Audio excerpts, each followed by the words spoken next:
సిద్ధపరచా. దేవునికి స్తోత్రం కలుగును గాక. 91వ కీర్తన 14వ వచనాన్ని చదువుదాం.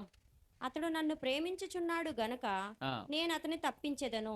అతడు నా నామం ఎరిగినవాడు గనుక నేను అతని గణపరిచెదను. దేవునికి స్తోత్రం చెప్పండి. అతడు నన్ను ప్రేమించుచున్నాడు గనుక నేను అతనిని తప్పించెదను. అతడు నా నామమును ఎరిగినవాడు గనుక చెప్పండి, అతని నేను చెప్పండి. అందరూ నా వైపు చూడండి, అందరు గట్టిగా దేవుని స్తోత్రం. నన్ను ప్రేమించుచున్నాడు కాబట్టి నేను అతనిని తప్పిస్తాను. అతడు నన్ను ఎరిగిన ఉన్నాడు కాబట్టి నేను అతనిని గణపరచదు. ఇది మన క్యాలెండర్లోని వాగ్దానం. మే నెల ఈ 2 పనులు మనం చేయగలిగితే దేవుడు మన జీవితాల్లో మనల్ని ఘనమైన స్థానంలో దేవుడు ఉంచునుగాక. ఎవరిని దేవుడు గణపరుస్తాడు? ఆయనను ఎరిగి ఉన్న వారిని దేవుడు గణపరుస్తాడు. ఏమి ఎరిగి ఉండాలి నువ్వు? దేవుడు ఏదైనా చేయగలడని నువ్వు ఎరిగి ఉండాలి. నమ్మిన వారిని దేవుడు సిగ్గుపడనివ్వడని నువ్వు ఎరిగి ఉండాలి. అబ్రాహాము ఏమి ఎరిగి ఉన్నాడు అంటే, ఆయన అంటాడు, నా జీవితంలో దేవుడు అసాధ్యమైన వాటిని కూడా సుసాధ్యం చేయగలవాడని నేను ఎరిగి ఉన్నాను. నమ్మెవరు గట్టిగా దేవునికి స్తోత్రం చెప్పండి. ఈరోజు నువ్వు ప్రభువుని ఎలా ఎరిగి ఉన్నావు? నీ జీవితంలో అసాధ్యమైన వాటిని దేవుడు చేయగలడని నువ్వు ఎరిగి ఉన్నావా? అబ్రాహాము జీవితంలో అది దేవుడు చేస్తానన్న మాటను అబ్రాహాము ఎరిగి ఉన్నాడు, నమ్మాడంట. అవిశ్వాసము వలన సందేహించగా దేవుడు చేస్తాడని, సమర్థుడని రూఢిగా నమ్మి అవిశ్వాసం వలన బలం పొందాడని రోమాపత్రికలో మనకు మాట్లాడుతూ ఉన్నాడు. ఆలోచన చేయండి. అది జరగని ఒక లోకపరమైన ఆలోచన చూస్తే, ఒక మనిషి కోణంలో చూస్తే అది అన్నటికీ జరగదు. కానీ దేవుడు జరిగిస్తాడు అని నమ్మాడు, అని ఎరిగి ఉన్నాడు. ఈ దినాల్లో చాలామంది చిన్న చిన్న విషయాల్లో దేవుని నమ్మట్లేదండి. చిన్న చిన్న విషయాల్లోనే ప్రభు నమ్మట్లా. కానీ దేవుడు ఎలాంటి కార్యాలు చేశాడంటే, తన బిడ్డల పక్షముగా ఎవ్వరూ కూడా నమ్మలేనివి, ఊహించలేని కార్యాలు ప్రభు చేశాడు. చనిపోయిన లాజరును దేవుడు బ్రతికించాడు. అందుకంటాడు నమ్మక అప్పుడు అంటాడు, నమ్మితే నువ్వు దేవుని మహిమను చూస్తావు అన్నాడు అక్కడ. మరి ఎందుకు మనం దేవుని మహిమను చూడలేకపోతున్నాం? నమ్మువానికి సమస్తము సాధ్యమైన దేవుడు మాట్లాడుతున్నాడు కదా. ఈ వాక్యం తప్ప? మరి ఎందుకు నమ్మువానికి అన్ని సమర్థము సాధ్యమే అన్న మాట మనకి ఎందుకు జరగట్లా? ఎందుకు మన జీవితాల్లో అవి సంభవించట్లా? నేను ప్రభు నమ్మాను, ఇప్పటి వరకు నా జీవితంలో ఏది కూడా దేవుడు కొరత కాకుండా ప్రతి దానిని కూడా సమృద్ధితోనే పోషించాడు. ఎందుకంటే దేవుడు నమ్మిన వారిని అన్నడు కూడా ఏమవరంట, సిగ్గునందరు, సిగ్గుపడే పరిస్థితికి తీసుకురాడు. ఒకవేళ నువ్వు ప్రభుని 100కి 100% నువ్వు నమ్మితే గనక, నువ్వు గనక సిగ్గుపడితే ఆ సిగ్గు అవమానం దేవునికి కలుగుతుంది. అది నీకు కాదు అవమానం. నిన్ను నమ్మిన దేవుడు సిగ్గుపడతాడు నీ విషయంలో. అందుకే తనను నమ్మిన వారిని అన్నడు కూడా దేవుడు ఎంత మాత్రము సిగ్గుపరచడు. దేవునికి స్తోత్రం చెప్పండి. హల్లెలూయా. అందుకే మనం ప్రభువుని మనం నమ్మాలి, అన్ని విషయాల్లో నమ్మాలి. ప్రభుని కాకపోతే ఇంకెవరు నమ్ముతామండి మనం?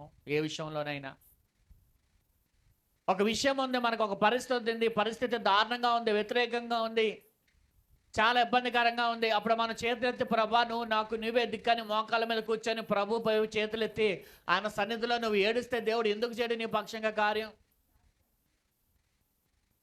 తన బిడ్డలకు కాకుండా దేవుడు ఎవరికి కార్యాలు చేస్తాడు చెప్పండి? తన బిడ్డలను అతను అధికంగా ప్రేమిస్తున్నాడంట ప్రభు.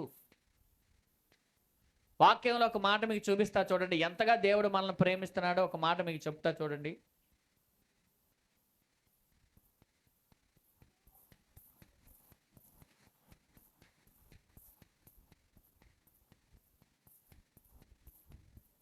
ఎఫెసీ పత్రిక 5:2.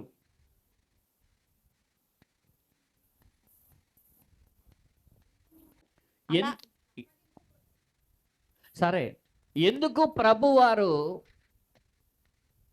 తన్ను తాను అప్పగించుకున్నాడు?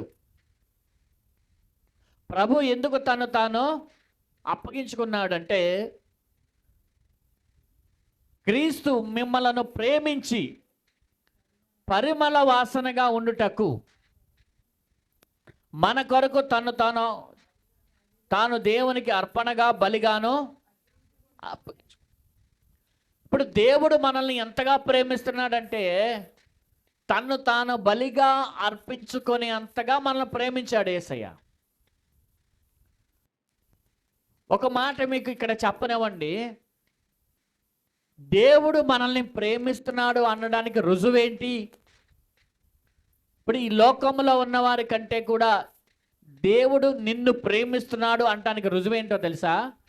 దేవుడు నిన్ను ప్రేమించి నీ కొరకు తాను బలియాగంగా అర్పించుకున్నాడు. ఇదే నిన్ను ప్రేమించుచున్నాడు అనడానికి రుజువు. అయితే ప్రభు నిన్ను ప్రేమిస్తున్నాడు కాబట్టి నువ్వు నశించిపోవటం దేవుడు చూస్తూ ఉంటాడా? నువ్వు బాధపడటం దేవుడు చూస్తూ ఉంటాడా? నువ్వు కష్టాలు అనుభవించడం దేవుడు చూస్తూ ఉంటాడా అంటే దేవుడికి ఇష్టం ఉండదు. కానీ కొన్ని విషయాల్లో దేవుడు ఎందుకు అలా చేస్తాడంటే, అది యేసు ప్రభు జీవితంలో తండ్రి చేసినది ఒక ఉదాహరణగా మనం నేర్చుకోవాలి. తన కుమారుడు నలగొట్టబడ్డ తండ్రికి ఇష్టమాయెను. నిజంగా ఒక తండ్రికి కుమారుడు తన బిడ్డ ఎవరు కూడా నలగొట్టబడుట, బాధించబడుట ఎవ్వరికి ఇష్టం ఉండదు. కానీ ఎందుకు అలా చేయవలసి వచ్చింది దేవుడు అంటే, మనలను రక్షించడానికి కొరకు. దేవునికి స్తోత్రం చెప్పండి అందరూ కూడా. మనల్ని రక్షించడం కొరకు దేవుడు అంట తాను బలిగా.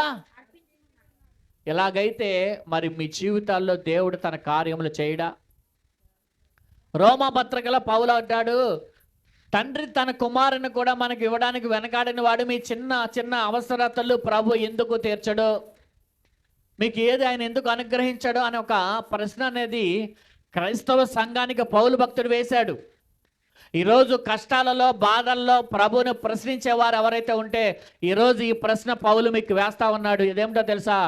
దేవుడు తన కుమారుని కూడా మనకి ఇవ్వడానికి వెనకాడలేనివాడు, మీ అవసరతలు ఆయన ఎందుకు తీర్చడు? అవునా కాదా? ఆ మాట మీకు రోమా పత్రికలో ఉంటుంది చూడండి, అధ్యాయము 32వ వచనం అంట చూడండి. తన సొంత చదవమ్మా. తన సొంత కుమారుని అనుగ్రహించుటకు వెనుతీయక మన అందరి కొరకు ఆయనను అప్పగించిన వాడు ఆయనతో పాటు సమస్తమును మనకెందుకు అప్పగింపడు? ఆయనతో పాటు సమస్తమును మనకి నా వైపు చూడండి అందరూ కూడా. అందరూ గట్టిగా దేవుని స్తోత్రం చెప్పండి. ఈ వాక్యం అర్థమైన వాళ్ళు దేవునికి స్తోత్రం చెప్పండి. తన కుమారుణ్ణి ఇవ్వడానికి వెనకాడిన వాడు ఆయనతో మనకి వేయవాన్ని ఇవ్వడానికి ఎందుకు అనుగ్రహించడు? నా వైపు చూడండి. ఒక ధనవంతురాలైన ఒక తండ్రి తన కూతురికి వివాహం జరిగించాడు. వివాహం అయిపోయిన తర్వాత అందరూ చూడండి, చాలా శ్రద్ధగా వినండి. వివాహం అయిపోయిన తర్వాత తన తండ్రి తన కూతుర్ని అప్పగిస్తున్నాడు. అప్పగించే సమయంలో తన కూతుర్ని ఇచ్చిన తర్వాత కూతురుతో పాటు ఏం పెడతారంటే దాన్ని ఏమంటారు? సామాన్లు పంపిస్తారు. దాన్ని ఏమంటారు? సారీ, అవునా? అవన్నీ పంపిస్తారు. ఇప్పుడు అవతల బాబు పెళ్లి కొడుకు కానీ పెళ్లి కూతురు తల్లి కానీ వాళ్ళ బంధువులు కానీ వీళ్ళు సార్ ఇస్తారు ఎవరా అని అనుకుంటే అది తప్ప కరెక్టా చెప్పండి? ఎందుకంటే ప్రేమగా ప్రేమించుకున్న తన కుమార్తెనే ఇచ్చేసినప్పుడు ఆ సార్ ఇవ్వడం పెద్ద విషయమా? ఆ తండ్రికి కూతురు నుంచి అంత ఖర్చు పెట్టి పెళ్లి చేసిన వాడికి ఇంటి సార్ ఇవ్వడం పెద్ద కష్టం అండి. లేనోడైతే పని వేరే. ఒక ఉన్నవాడు, ఇప్పుడు మన యేసయ్య ఉన్నవాడా కాదా? మన దేవుడు ధనవంతుడే కాదా? అందుకే ధనవంతుడిగానే మనం మాట్లాడుకుందాం. ఒక ధనవంతుడైన ఒక తండ్రి తన కుమార్తెని పెళ్లి చేసి పంపించేటప్పుడు అన్ని కుమార్తెను పంపించి నేను సార్ ఇవ్వను, నీ కుమార్తెను ఒక్కతే పంపిస్తాను అంటాడా? అదే అంటున్నాడు పౌలు.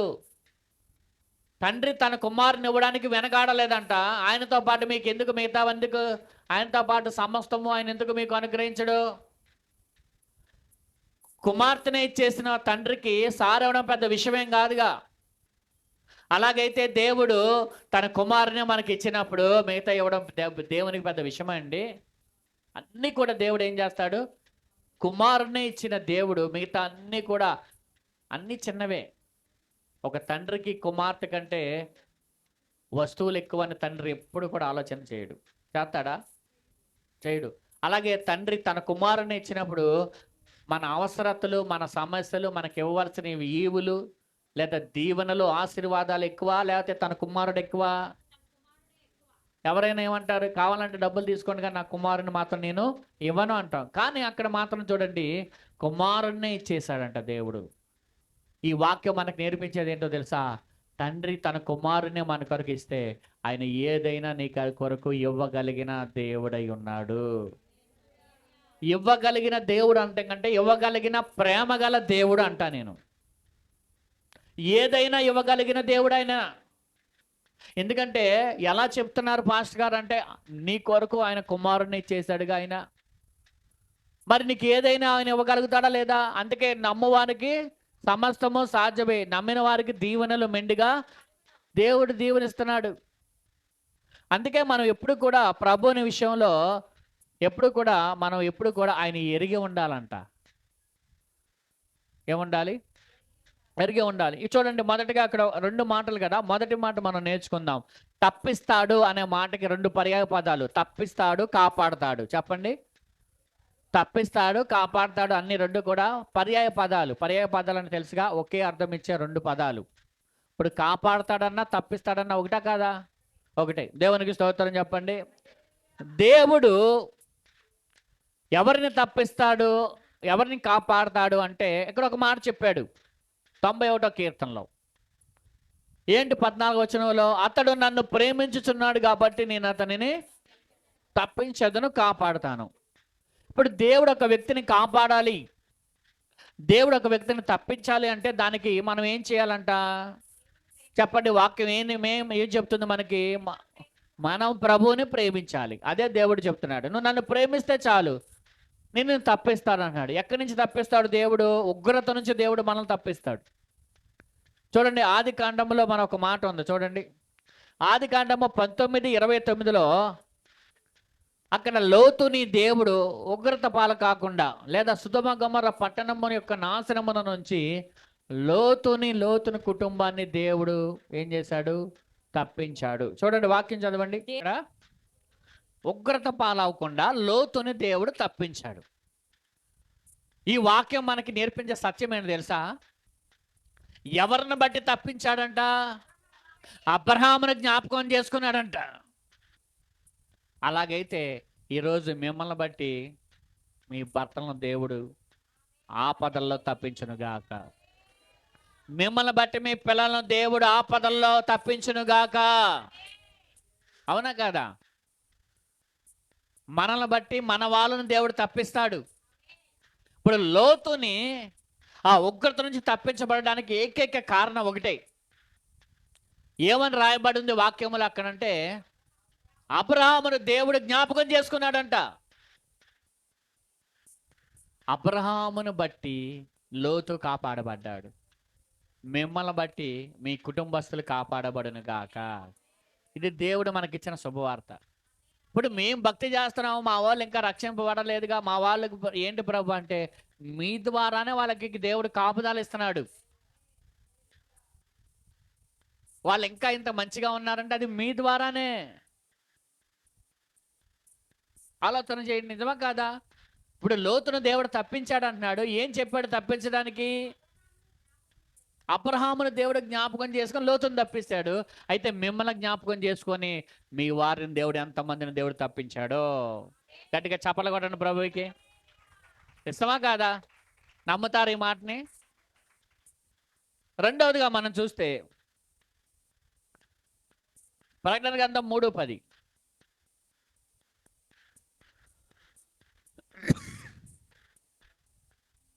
ప్రకటన గ్రంథం 3:10. ఆ, భూనివాసులను శోధించుటకు లోకమంతటి మీదకి రాబోవు శోధన కాలంలో నేను నిన్ను కాపాడెదను. కాపాడుతాను లేదా తప్పిస్తాను కదా.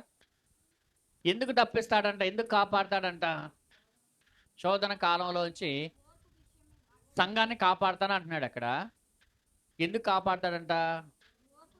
ఓర్పు విషయంలోని వాక్యమును నువ్వు గైకొంటివి గనుక. ఇప్పుడు రాబోయే ఉగ్రత కాలం రాబోతుంది, మహాశ్రమల కాలం రాబోతుంది. అందులోంచి నువ్వు తప్పించబడతావు. ఎప్పుడు? వాక్యమును ఓర్పుతో గైకొనాలి. ఎలాగా? వాక్యాన్ని నువ్వు తీసుకుంటున్నావు, కానీ దాన్ని ఎలా తీసుకోవాలంట? ఓర్పుతో దాన్ని నువ్వు తీసుకుంటే, మొన్న ఒక దైవజనుడు చెప్పాడు, ఏ వాక్యం నువ్వు చదువుతున్నావో ఆ వాక్యం ద్వారా, ఆ వాక్యంలో నువ్వు ట్రావెల్ అవ్వాలంట. ఆ వాక్యంతో నువ్వు ప్రయాణము చేసినప్పుడు ఆ వాక్యము యొక్క దీవెన నువ్వు పొందుకుంటావు. అర్థమైందా? అర్థం కాలేదా? ఇప్పుడు వాక్యము నువ్వు ఇంటి దగ్గర చదువుకుంటున్నావు, లేదా వాక్యం నువ్వు వింటున్నావు. ఈరోజు ప్రభు ఏం వాక్యం నీకు ఇచ్చాడో ఆ వాక్యాన్నితో పాటు నువ్వు ప్రయాణం చేయాలి. అర్థమైందా? ఇదేంటి ప్రయాణం చేయడం ఏంటి వాక్యంతో అనుకుంటున్నారు కదా.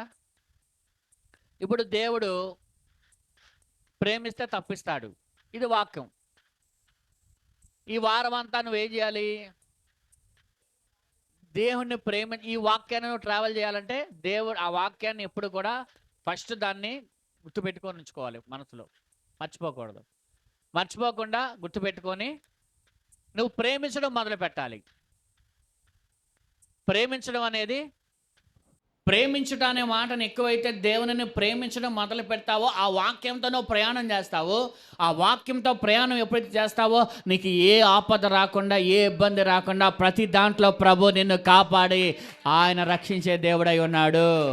అది ప్రయాణం చేయడం. వాక్యంతో మనం ఏం చేయడం? అది ప్రయాణం చేయాలి వాక్యంలో.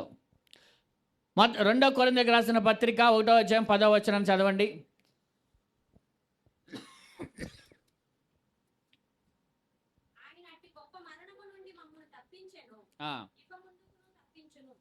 ఆయన ఏం చేశాడంట? గొప్ప మరణము నుంచి మమ్మలను తప్పించాడు.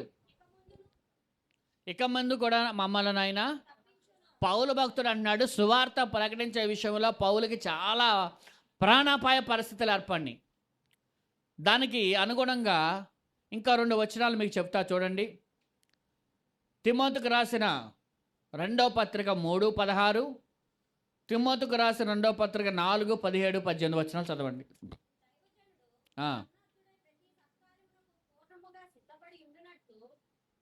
3:11 11 3:11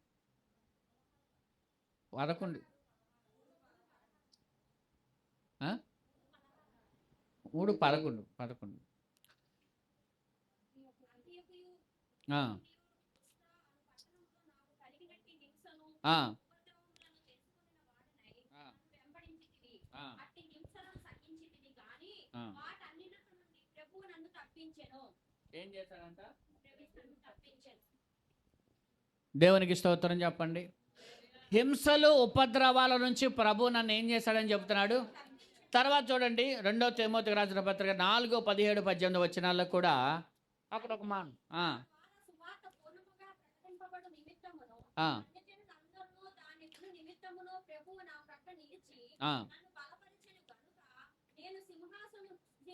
సింహము నోటి నుంచి తప్పించబడి తిని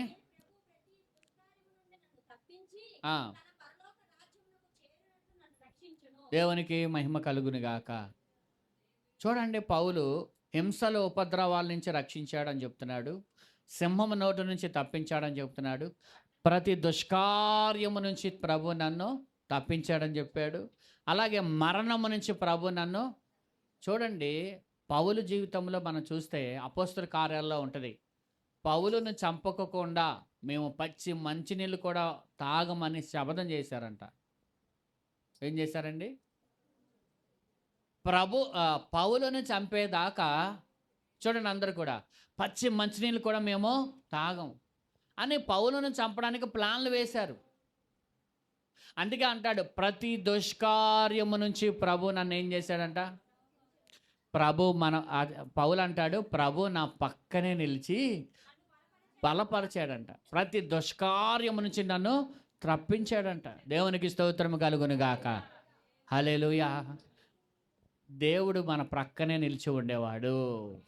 అందుకే చూడండి, ప్రతి ఉపద్రవాల నుంచి, కొరింథీ పత్రికలు ఏమన్నాడు, మరణము నుంచి నన్ను ఆయన తప్పించాడు. తిమోతి పత్రికలో 3వ అధ్యాయంలో 11వ వచనం అన్నాడు, హింసలు ఉపద్రవాల నుంచి ఆయన నన్ను తప్పించాడు అంటాడు.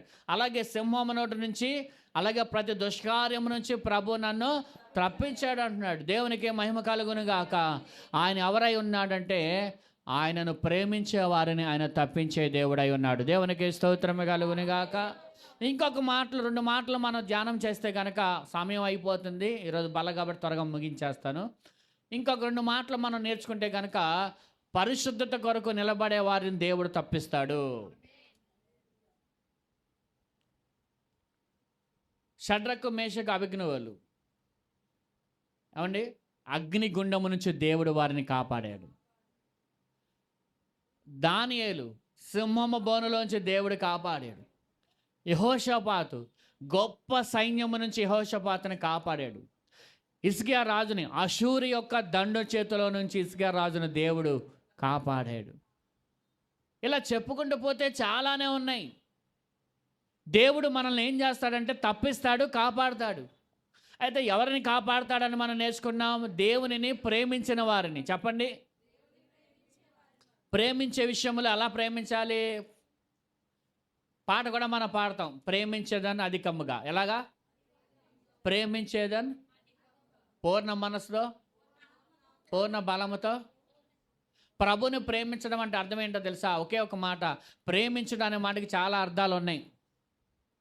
ప్రేమించడానిగా దేవుని ఆజ్ఞలు పాటించడమే అని ఒక మాట ఉంది. ప్రేమించడానిగా నీ పొరుగు వారిని ప్రేమిస్తే దేవుని నువ్వు ప్రేమించినట్టే అని కూడా అర్థం ఉంది. అవునా? అలాగే దేవునిని ప్రేమించడం అంటే అన్నిటికంటే, అందరికంటే ఎక్కువ ప్రాముఖ్యత ఇవ్వడమే. చూడాలి. అమ్మా నీకే ఎటు చూస్తున్నావు? ఏం చెప్పావు అప్పుడు? చావా? అబ్బా, మంచి మాట చెప్పింది అందరూ. దేవునికి స్తోత్రం చెప్పండి. ఇక మీద ఇచ్చిద్దంట తల్లి. దేవునికి మహిమ కలుగును గాక. అన్నిటికంటే, అందరికంటే ఎక్కువ ప్రాముఖ్యత మనం ఎవరికి ఇవ్వాలి? ఇది ఎక్కడుందో వాక్యం అంటే, మత్తయి సువార్త 10వ అధ్యాయంలో ప్రభు అంటాడు, నీ తల్లికైనా కంటేను, నీ తండ్రి కంటేను, నీ పిల్లల కంటేను, వాళ్ళందరికంటే ఎక్కువగా నువ్వు నన్నే లేకపోతే నువ్వు నాకు పాత్రుడంటే ఆయన బిడ్డవు, లేకపోతే ఆయన దాసుడివి, లేకపోతే ఆయన అభిమానించే, లేకపోతే ఆయన ప్రేమించే వ్యక్తివి కాదు అంటున్నాడు. అందరికి చూడండి ఒకసారి. మరి మనం ఎన్నిసార్లు ప్రభు సన్నిధిని పక్కన పెట్టి మిగతా వాటికి ప్రాధాన్యత ఇవ్వలేదు? క్షమా లేదా? మరి అప్పుడు ప్రభువును ప్రేమించావు అంటున్నాడు, సందేహం ఏమీ లేదు. కానీ పరిపూర్ణంగా ప్రభువును ప్రేమించలేదని వాక్యం చెప్తుంది. నేను అసలు నువ్వు ప్రభువును ప్రేమించలేదు, ప్రభు అంటే నీకు ఇష్టం లేదని చెప్పను. ఇష్టం ఉంది కాబట్టి, ప్రభువును ప్రేమించారు కాబట్టి మీరు అందరూ మందిరానికి వచ్చారు. దేవునికి స్తోత్రం చెప్పండి. కానీ కొన్ని సందర్భాలలో ప్రభువుని పక్కన పెట్టారు అంటే, ఆ సందర్భాన్ని బట్టి మనము ఏం తెలుసుకోవాలి అంటే, పరిపూర్ణంగా ప్రభువును ప్రేమించట్లేదేమో. అంటే ఇతరత్ర వాటికి, ప్రభు కంటే ఇతర వాటికి ఎక్కువ ప్రాధాన్యతను ఇస్తున్నావేమో కొన్నిసార్లు. ఈరోజు ప్రభు అంటున్నాడు, ఈ ఆలోచన నుంచి నువ్వు బయటపడి నువ్వు నన్ను అధికంగా ప్రేమిస్తే నేను తప్పిస్తా. దేవుని స్తోత్రం చెప్పండి. దేవుణ్ణి ప్రేమించిన వారికి, అనగా ఆయన సంకల్పం చొప్పున పిలువబడిన వారికి దేవుడు మేలు కలుగుటకే సమస్తము సమకూర్చి జరిగించేవాడు. గట్టిగా దేవునికి స్తోత్రం చెప్పండి. ఎవరికి దేవుడు సమస్తము సమకూరుస్తాడంట? దేవుణ్ణి ప్రేమించిన వారికి. ఈరోజు మనము దేవునిని అధికంగా ప్రేమించేవారుగా మారిపోదాం గాక. అసలు అయితే పౌలు ఉద్దేశంలో చెప్పాలంటే, నేను ఒకే ఒక మాట అంటాడు, నా బ్రతుకుట క్రీస్తే, చావైనా. మనం బ్రతికితే ఎవరి కోసం బ్రతకాలి? కానీ మనం బ్రతికేది మన కోసం, మన కుటుంబం కోసం. అవునా కాదా? మనం బతికేది ఎవరి కోసం? మన కోసం, మన కుటుంబం కోసం బతుకుతున్నాం. దేవుని కోసం మనం బతకట్లా. కానీ వాక్యం ఏం చెప్తుందంటే, మీరు మీ సొత్తు కాదు, మీరు దేవుని సొత్తు. మీరు దేవునికి సొంతం అయిపోయిన వారు మీరంతా. అయినా సరే మేము మాత్రం మాకే సొంతం. అవునా కాదా? అలా ఉండట్లేదు మనం. ఈరోజు దేవుని వాక్యాన్ని మనం పాటిస్తేనే దేవుడు కృప మనకు దొరుకుతుందండి. హల్లెలూయా. ఖచ్చితంగా దొరుకుతుంది. దేవుని మనం అధికంగా ప్రేమించాలి. చూడండి ఇంకొక మాట, దేవుడు ఎవరిని తప్పిస్తాడు లేదా ఎవరిని కాపాడుతాడు? ఒకటి, దేవునిని ప్రేమించిన వారికి. రెండోది, ఆయన నమ్ముకొనిన వారికి. ఇర్మియా గ్రంథం 39:18. ఇర్మియా గ్రంథం 39:18.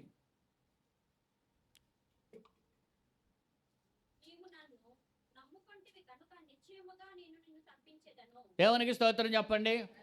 యేసుబాబు చెప్పు. నీవు నన్ను నమ్ముకుంటేవి గనక నిశ్చయముగా నేను తప్పిస్తానంటున్నాడు దేవుడు. ఎవరిని తప్పిస్తాడు? దేవుని నమ్మిన వారిని దేవుడు అన్ని విధాల్లోంచి తప్పించునుగాక. ఈరోజు నువ్వు ఏ పరిస్థితిలో ఉన్నావో ఆ పరిస్థితిలోంచి దేవుడు నిన్ను తప్పిస్తాడు. ఏ ప్రతికూలతలో ఉన్నావో ఆ ప్రతికూలతలోంచి దేవుడు నిన్ను తప్పిస్తాడు. హల్లెలూయా. దేవుడు తప్పించడానికి కారణం ఏంటంట? ఒకే ఒక కారణం, నువ్వు దేవునిని నమ్ముకున్నావు గనక. అందుకే ఆయన నమ్ముకున్నవాడు అన్నాడు సిగ్గునందరు. తర్వాత వేగంగా ఇంకో మాట, మూడో మాట, కీర్తన గ్రంథం 18:19. మనం చదివిన 22లో కూడా ఉంది ఆ మాట.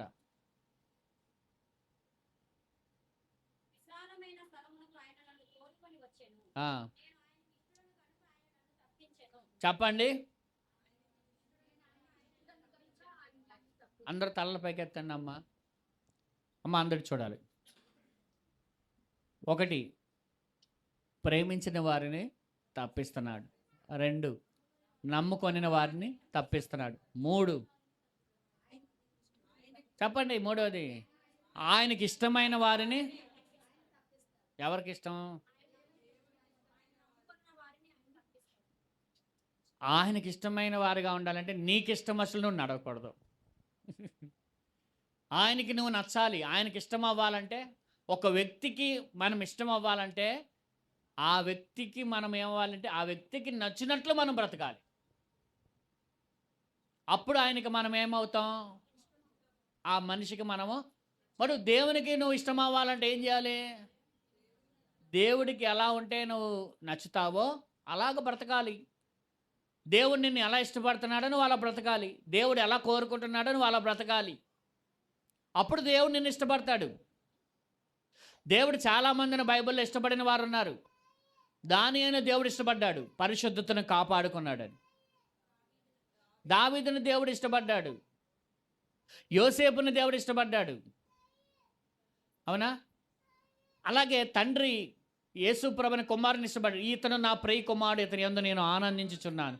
దేవుడు యేసు ప్రభునందు ఆనందిస్తే యేసు ప్రభు మనలో ఆనందించునుగాక. అది మనం చెయ్యాలి. ఎందుకంటే ఆయన అతని తండ్రి కుమారుడు యేసు ప్రభు అయితే యేసు ప్రభు కుమారులు మనం. తండ్రికి కూడా కుమారులమే. కానీ ఇప్పుడు ఆయన యందు ఆయన ఆనందిస్తున్నాడంట. మరి మన యందు దేవుడు ఆనందించాలా లేదా? సౌలును చూసి దేవుడు ఆనందించట్లా, పశ్చాత్తాపడుతున్నాడు. చెప్పండి. ఇప్పుడు మనల్ని బట్టి దేవుడు పశ్చాత్తాపడకూడదు, బాధపడకూడదు. ఈరోజు నిన్ను బట్టి నన్ను బట్టి దేవుడు ఆనందించును గాక. అప్పుడే దేవుడికి మనం అంటే ఇష్టం ఉంటుంది. నేను వివరించట్లేదు, చూడండి. మూడు విషయాలు చెప్పాను కదా. నాలుగవదిగా, వేగంగా నా మాటల్లో నాలుగవదిగా, కీర్తన గ్రంథం 34:4.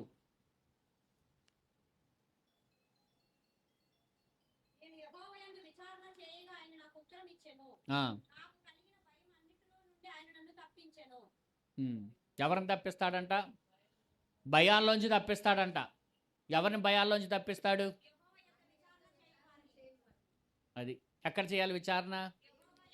నీ స్నేహితుల దగ్గర కాదు, మీ బంధువుల దగ్గర కాదు. ఎవరి దగ్గర చేయాలి విచారణ?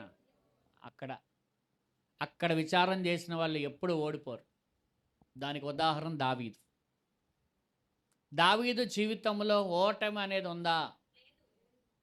కారణం, ఎక్కడ ఏది వచ్చినా, ఏ యుద్ధం వచ్చినా దావీదు ఎక్కడికి వెళ్ళిపోయాడు? చెప్పండి. దేవుని యొద్దకు వెళ్ళి విచారం చేసేవాడు. దేవుని యొద్దకు వెళ్ళి కాదు, దేవుని సందులో కూర్చొని విచారం చేసేవాడు. ప్రభువా ఈ పరిస్థితి నుంచి నేను ఎలా బయటపడాలి? ఇప్పుడు అడిగారా, ప్రభువు దగ్గర విచారం చేశారా మీ పరిస్థితుల్లో? ఆ? చేయాలి. చేస్తే దేవుడు ఆ పరిస్థితుల నుంచి మిమ్మల్ని కాపాడతాడు. హల్లెలూయా. సమాధానం వచ్చేదాకా విచారం చేయండి. విచారం చేశారు కానీ సమాధానం వచ్చేదాకా విచారం చేస్తే ఆ దేవుడిచ్చిన సమాచారము లేదా దేవుడిచ్చిన సమాధానము నీకు విజయాన్ని తెచ్చిపెడుతుంది. దావీదు ఏఫోదు ధరించుకొని కూర్చున్నాడు భార్య పిల్లల్ని ఎత్తుకెళ్ళిపోయినప్పుడు, సమూయేలు గ్రంథం 30 అధ్యాయంలో కదా. కానీ దేవుడు చెప్పేదాకా కూర్చున్నాడు, అది ప్రాముఖ్యం. దేవుడు చెప్పేదాకా కూర్చొని దేవుడు చెప్పిన తర్వాత అప్పుడు వెళ్ళాడు, అప్పుడు జయం పొందుకున్నాడు. సరే ప్రభా నేను దగ్గర అడిగాను, నేను వెళ్ళిపోతున్నా అనలా. మనము దేవుని దగ్గర ఎలాగైనా సరే సమాధానం పొందుకోవాలి విచారణలో. అది కళ ద్వారా అవ్వచ్చు, వాక్యం ద్వారా అవ్వచ్చు, లేదా దర్శనం ద్వారా అవ్వచ్చు, లేదా డైరెక్ట్గా నీతో దేవుడు మాట్లాడే కృప నీకుంటే స్వరం ద్వారా అయినా మాట్లాడచ్చు. ఎలాగైనా మాట్లాడతాడు దేవుడు. కాకపోతే ఆ సమాధానం నువ్వు పొందుకుంటే నువ్వు వెళ్ళిన చోటల్లా దేవుడు నీకు జయమిస్తాడు. దేవునికి స్తోత్రం కలుగును గాక. ఎందుకంటే పంపించింది దేవుడు, చెప్పింది దేవుడు కాబట్టి అక్కడ భవిష్యత్తులో నీ పక్షంగా జయం ఎలా రావాలో ఆయనకు మాత్రమే తెలుసు. కాబట్టి ఇప్పుడు మనకేం తెలియదు భవిష్యత్తులో ఏం జరుగుతుందో, ముందేం జరుగుతుందో నాకు నీకు మీ అందరికీ ఎవరికి తెలియదు. కానీ మన జీవితంలో ఏమి జరుగుతుందో అది ఎవరికి తెలుసు చెప్పండి? యేసయ్యకి మాత్రమే తెలుసు అంట. అందుకే ఆయన చెప్పినట్లుగా మనం నడవాలి. 4వ మాట, 5వ మాటగా మనం చూస్తే కనుక ఇందాక మనం చదివాంగా, ఓర్పుతో వాక్యాన్ని. తర్వాత ఇంకొక మాట, మనల్ని బట్టి మన వాళ్ళని దేవుడు తప్పిస్తాడు. ఇందులో మొదటి మాట చూడండి, ఆయనను మనం ప్రేమించడం ద్వారాగా తప్పిస్తాడు. 2, ఆయనను మనం నమ్ముకునడం ద్వారా తప్పిస్తాడు. 3, దేవునిని మనం చెప్పండి, ఆయనకు మనం ఇష్టమైన వారుగా ఉండడం వలన ఆయన మనల్ని కాపాడుతాడు. యెహోవా యొద్ద విచారం చేయడం ద్వారా ఆయన మనల్ని తప్పిస్తాడు. తర్వాత అబ్రహామును బట్టి లోతును తప్పించినట్లుగా మన భక్తి ద్వారా మన వారిని తప్పిస్తాడు. చివరిగా ఓర్పుగా వాక్యాన్ని గైకొంటే దేవుడు మనల్ని శోధన కాలంలో నుంచి ఆయన మనల్ని తప్పిస్తాడు. ఎన్ని మాటలు? 6 మాటలు.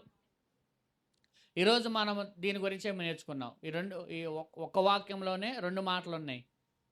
ప్రేమించిన వారిని తప్పిస్తాడు, ఎరిగిన వారిని గణపరుస్తాడు. గణపరచుట అనేది, ఎనుగుట అనేది నేను మీకు ఆల్రెడీ చెప్పేశాను చాలాసార్లు. అందుకని ఈ వాక్యాన్ని మాత్రమే మీకు చెప్పాను. ఈ వాక్యము దేవుడు మీ వినికిడిలో, మీ మనసులో ఇది ఫలించి ఆశీర్వదించబడును గాక. ఈ వాక్యంలో మీరు ఏం చేయాలంటే ఈ వారం అంతా ట్రావెల్ చేయండి. ఏం చేయాలి చెప్పండి అమ్మా? ట్రావెల్ చేయండి. అప్పుడు ఈ వాక్యం మీకు ఆశీర్వాదకరంగా ఉంటుంది.